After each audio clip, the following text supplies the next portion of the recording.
ஆதிபாரதி சீரியலில் பார்ட் ஒன்க்கான சூப்பரான பரபரப்பான எபிசோடு வந்திருக்குன்னே சொல்லலாம். ஆண்டாளுக்கு எல்லா உண்மையும் தெரிஞ்சிருச்சு. தர்மலிங்கம் அவ்வளோ மோசமானவன். அது மட்டும் இல்லாமல் அந்த காரை எடுத்துக்கிட்டு ஆண்டாலே என் அப்பா மேலே எனக்கு நம்பிக்கை இருக்குன்னு அதிரடியாக ஓட்டிகிட்டு போகிறாங்க. செம பரபரப்பாக இருந்துச்சு. வியூ சரியாக போல். உங்களுக்காக வீடியோ போகிறேன். எவ்வளோக்குள்ள பிடிக்குமா லைக் பட்டு பார்த்து சப்போர்ட் பண்ணுங்கள் ஃப்ரெண்ட்ஸ்.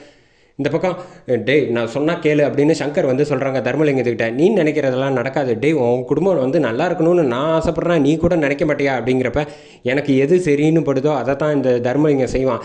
என்னை மதிக்காதவங்களுக்கு நான் நல்லா இருக்கணும்னு நான் நினைக்கவே மாட்டேங்கிற மாதிரி தர்மலிங்கம் அதிரடியாக ஒரு முடிவு எடுத்துடுறாங்க. டக்குன்னு ஃபோனை வச்சிடுறாங்க.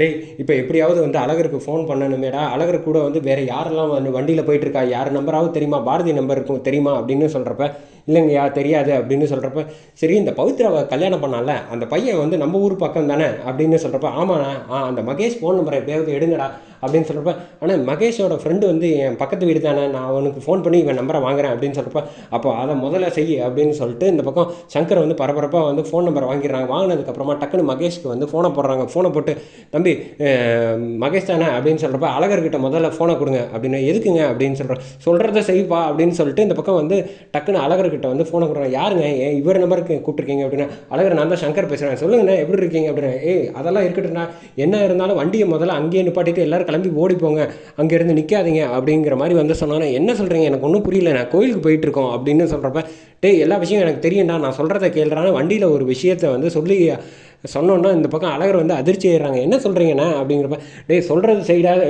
நேரம்லாம் நமக்கு கிடையாது அப்படின்னு சொல்லிட்டு இந்த பக்கம் வண்டியை விட்டு டக்கு டக்குன்னு வேக வேகமாக இறங்கிடுறாங்க.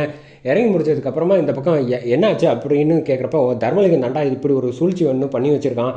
அவனை அனுப்பின ஆளுங்க எல்லாரையும் நான் பிடிச்சிட்டேன், அவங்கள விசாரித்தப்போ தான் எனக்கு எல்லா உண்மையும் தெரிஞ்சிச்சு அப்படின்னு சொல்லி செம்ம பரபரப்பாக சொல்லிடுறாங்க. என்ன ஆச்சு அப்படின்னு சொல்கிறப்ப இங்கே கரெக்டாக தர்மலிங்கம் கார் வந்துடுது. வந்தோன்னா அதில் ஆண்டாள் இறங்கிட்டு ஆஹா தப்பிச்சிட்டாங்களே அப்படின்னு சொல்லிட்டு தர்மலிங்கம் அந்த இடத்துல எதுவும் பேச முடியாமல் நின்றுட்டு இருக்காங்க. ஆண்டாள் செம கோவத்தில் ஆண்டாளை சத்தம் போடுறாங்க. என்ன நினச்சிட்டு இருக்க நீ, இவர் கூட போயிட்டுருக்க, இவ எவ்வளோ பெரிய மோசமான இருக்கான், இந்த தர்மலிங்கத்தெல்லாம் விட்டே வைக்கக்கூடாதுன்னு. ஒன்றா எதுக்கிறது, இப்போ என்ன பிரச்சனை அப்படிங்கிறப்ப வண்டியில் இப்படி ஒரு பிரச்சனை இருக்குது அப்படிங்கிற மாதிரி சொன்னோன்னா ஆண்டாள் எல்லாத்துக்கும் என் அப்பா தான் காரணமாக, என் அப்பா தப்பு பண்ணல நான் நிரூபித்து காட்டுறேன் அப்படின்னு சொல்லிட்டு இந்த பக்கம் ஆண்டாள் காரை ஓட்டுறேன் அப்படின்னு சொல்லிட்டு காரில் கிட்டக்க போகிறாங்க. தர்மலிங்கம் எதுவுமே பேசாமல் அப்படியே நிற்கிறாங்க. தயவு செஞ்சு சொல்லியா உன் பொண்ணுக்கிட்ட அப்படின்னு அழகர் சொல்கிறாங்க. அப்பயும் சொல்லாமல் அமைதியாக இருக்காங்க. டக்குன்னு அதை பேசிகிட்டு இருக்க கேப்பில் ஆண்டாள் காரை எடுத்துகிட்டு வேகமாக போயிடுறாங்க. என் பொண்டாட்டி ஏதாவது ஒரு பிரச்சனை வந்துச்சு உன்னை சும்மா விட மாட்டேன், உன் பொண்ணுங்கிறனால இத்தனை நாள் உனக்கு விட்டு வச்சேன் பாரு, என்னைய சொல்லணும் அப்படின்னு சொல்லிட்டு காரை எடுத்துகிட்டு அழகரும் வேக வேகமாக ஆண்டாள் காரை துரத்துறாங்க பின்னாடியே. ஆண்டாள் இதான் சாக்குன்னு காரை வேகமாக ஓட்டிக்கிட்டு போயிட்டுருக்காங்க. டக்குன்னு அழகர் வேகமாக சைடு அடிச்சுட்டு வண்டியை நிப்பாட்டிட்டு ஆண்டாள் வா அப்படின்னு. இப்போ எதுக்காக இவ்வளோ தூரம் பறக்கிற, அதான் ஒன்றும் இல்லைன்னு சொல்கிறேன்ல, உனக்கு சொன்னால் புரியாதுன்னு சொல்லி ஆண்டாளை பலாரனை அடிச்சுட்டு கையை பிடிச்சி வேகமாக காரை விட்டு தள்ளி அழைச்சிட்டு விடுறாங்க. அப்போ தான் எல்லா விஷயங்களும் தர்மலிங்கம் பண்ண விஷயம் எல்லாமே அந்த கார் மூலமாக கண்டுபிடிச்சிடுறாங்க.